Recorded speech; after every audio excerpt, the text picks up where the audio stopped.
कक्षा 8वीं के सभी विद्यार्थी ध्यान दें। आज की इस वीडियो में वार्षिक परीक्षा की तैयारी जो हम कर रहे हैं, उसके लिए विज्ञान का सेट डी हम इस वीडियो में कंप्लीट करेंगे। पिछले वीडियो में मैंने आपको सेट ए, बी, सी पढ़ा दिया है। आज हम सेट सी कंप्लीट करेंगे।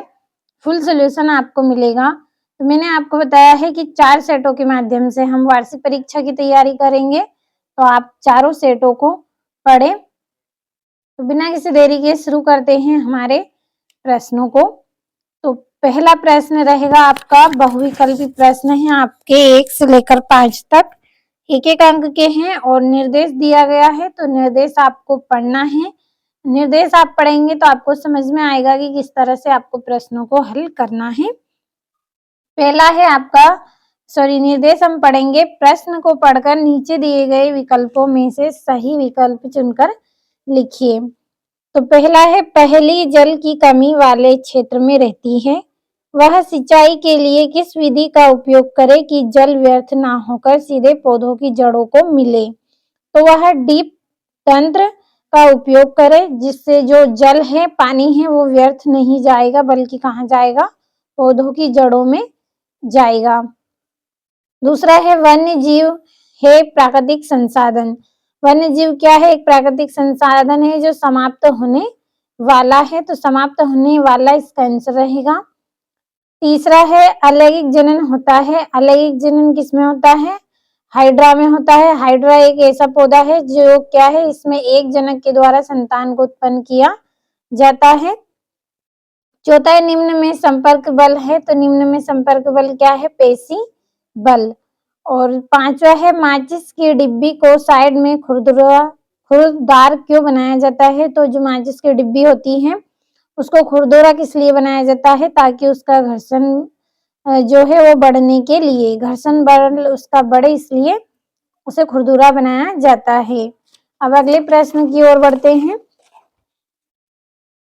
अगला प्रश्न है, इसमें रिक्त स्थान की पूर्ति करना है आपको। 6 से लेकर 10 तक के जो प्रश्न है वो रिक्त स्थान है, एक एक अंक के हैं। छठा है, फसल उगाने से पहले प्रथम चरण मिट्टी की डेडनेस होती है।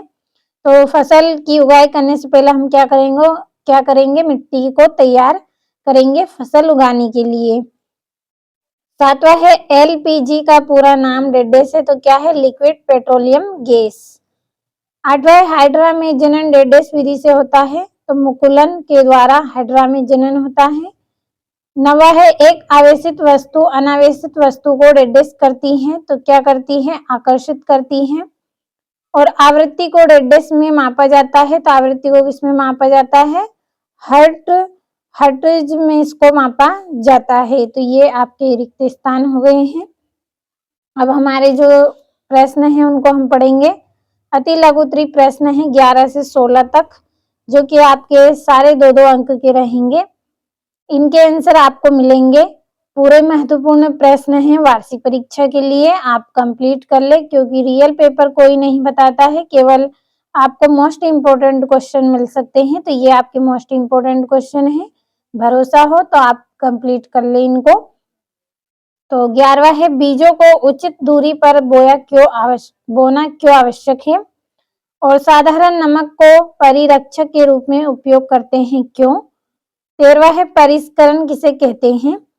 और बंद कमरे में कोयला या फिर सिगड़ी जलाकर सोना खतरनाक क्यों होता है? और बल लगाने पर किसी वस्तु में क्या क्या परिवर्तन होते हैं? और विद्युत धारा के रासायनिक प्रभाव से आप क्या समझते हैं? तो ये सारे 2-2 नंबर के प्रश्न हैं आपके। और ये लघुत्तरी प्रश्न है 17 से 22 तक, जो कि आपके 3-3 अंक के हैं। 17वां है, मित्रवत सूक्ष्मजीव क्या होते हैं? इनके उपयोगों को सूचीबद्ध कीजिए। 18वें में निम्न पर टिप्पणी लिखिए। विश्व उष्ण या फिर ग्लोबल वार्मिंग और अम्ल वर्षा। 19वां है, कायांतरण किसे कहते हैं? मेंढक जीवन चक्र की विभिन्न अवस्थाओं के नाम क्रमानुसार लिखिए। 20वें प्रश्न का आ है, हवाई जहाज की आकृति पक्षी की आकृति के समान क्यों बनाई जाती है? बा है, एक हवाई जहाज और पक्षी की आकृति में समानता को एक चित्र द्वारा दर्शाइए। और 21वां है, आवासीय क्षेत्रों में ध्वनि प्रदूषण को कैसे नियंत्रित किया जा सकता है? कोई 3 उपाय आपको बताना है। 3-3 नंबर के प्रश्न हैं, पूरे मोस्ट इम्पोर्टेंट हैं।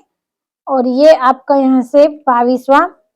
चित्र में दर्शाई गई व्यवस्था में चुंबकीय सुई विक्षेपित नहीं होने के कोई 3 कारणों को लिखिए। तो ये आपका चित्र है। 22वां प्रश्न है आपका, जिसमें आपके 5-5 नंबर के प्रश्न हैं। दीर्घोत्तरी के वनो उन्मूलन का निम्न पर क्या प्रभाव पड़ता है? पहला है पर्यावरण पर, दूसरा है ग्रामीण क्षेत्र पर। 24वां है निम्न पर टिप्पणी लिखिए। एडम्स, एप्पल और गोन लैंगिक लक्षण। 25वां है तड़ित झंझा के समय यदि आप घर के बाहर खुले स्थान में हो तो आप तड़ित से बचने के लिए क्या उपाय करेंगे? और 26वें का आ है रेटिना में पाई जाने वाली तंत्रिका कोशिका के प्रकार एवं कार्य लिखिए। बाह्य नेत्र की देखभाल हेतु कोई 2 उपाय लिखिए। तो ये 26 प्रश्न हो गए हैं आपके।